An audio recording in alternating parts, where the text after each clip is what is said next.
Hey, Charlie. I've reached the last device. Gotcha. Need me to walk you through it? No, I'm good. Breathe easy. One shot breaks.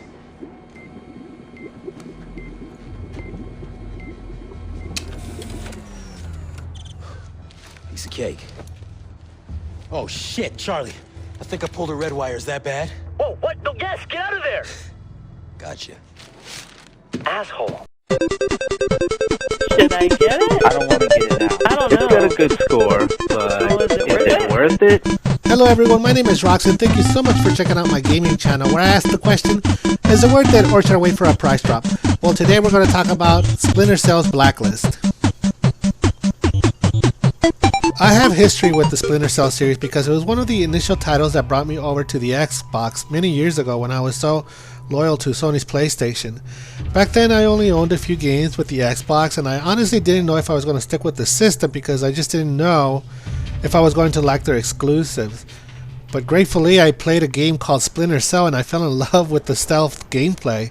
So I was anticipating Blacklist. I've always liked this series, and even when they changed the gameplay with the last title, which I think was called Splinter Cell Conviction, I still liked it, but I did hear some complaints that it had lost some of the stealthiness and has become more of a third-person shooter action game. And I wouldn't disagree with them.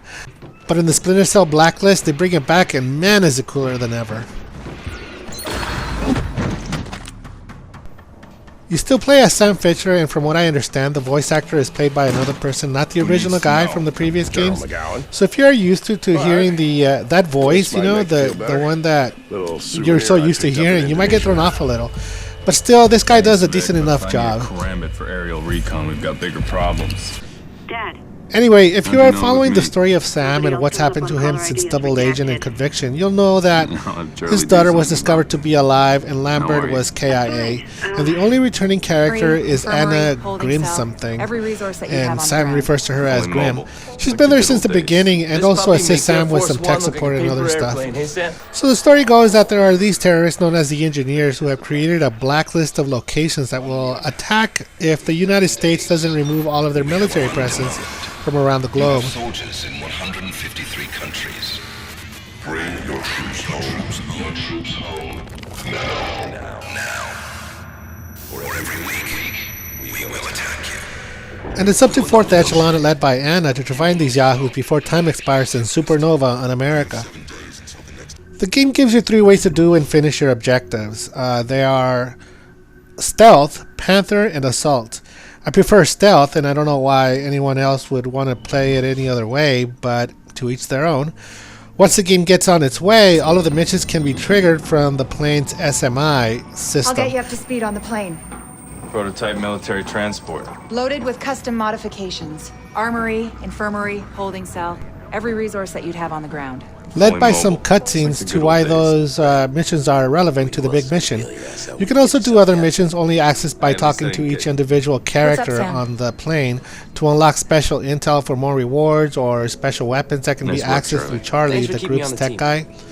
So you have the main campaign missions and also the side missions from the rest of your team, but some missions ask if you want to do with co-op. You don't have to, but they do give you that option in the main campaign. But then there are other missions where they require you to do co-op. And unfortunately, if you don't do co-op, you don't get to unlock special weapons that I didn't have access to because I couldn't play with anybody. Or I didn't have anybody to play with, which sucked because I felt like I missed out on that weapon. Quick, give me a boost. There were other parts in the campaign where I couldn't access because I needed a partner to boost me up to certain places. But it's not necessary if you are playing by yourself, because there are other ways to complete your objective and to reach your goal.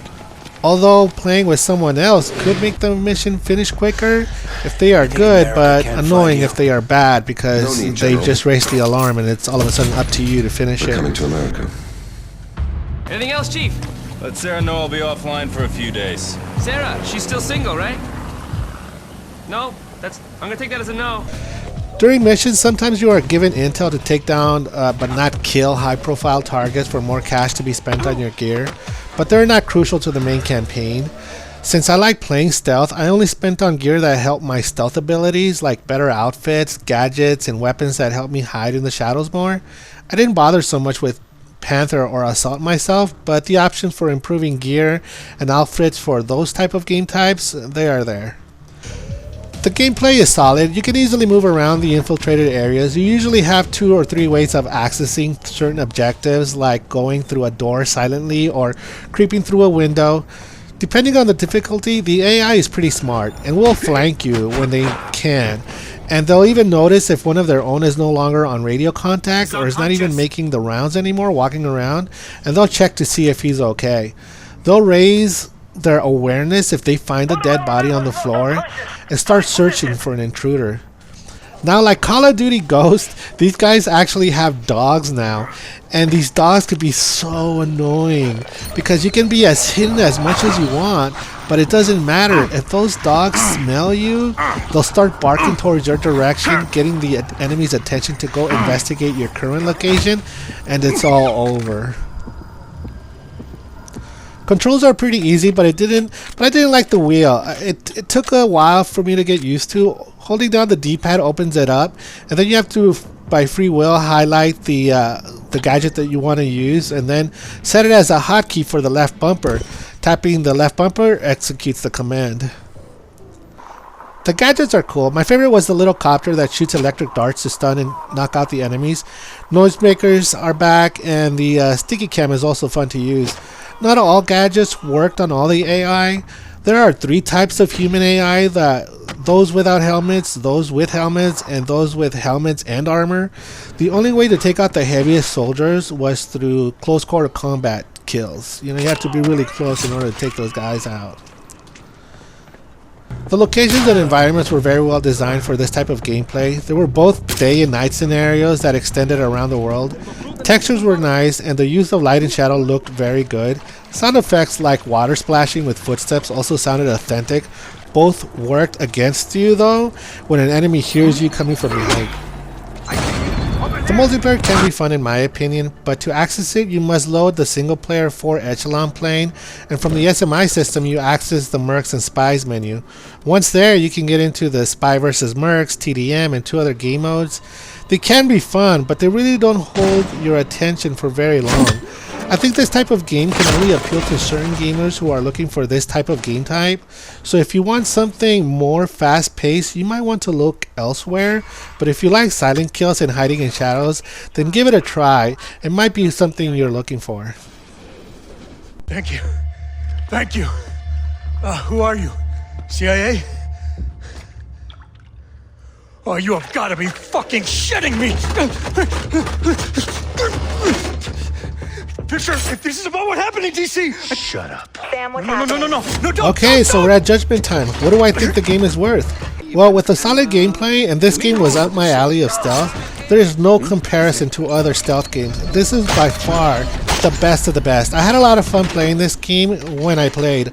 Unfortunately, the replayability is low. Once you finish the game, which can be done in about 8 hours, I think, you can take a break from this, and it will be a very long time before you come back to it. If you are a fan of the Splinter games, you will enjoy. This game will not disappoint, and if you are new to the franchise, it will definitely entertain you while you play. But unfortunately, there isn't enough in the game to keep you coming back, let's say a week after you beat it. Eventually, all the missions become the same experience. Wait for an open silent takedown, and repeat with the last remaining 10+.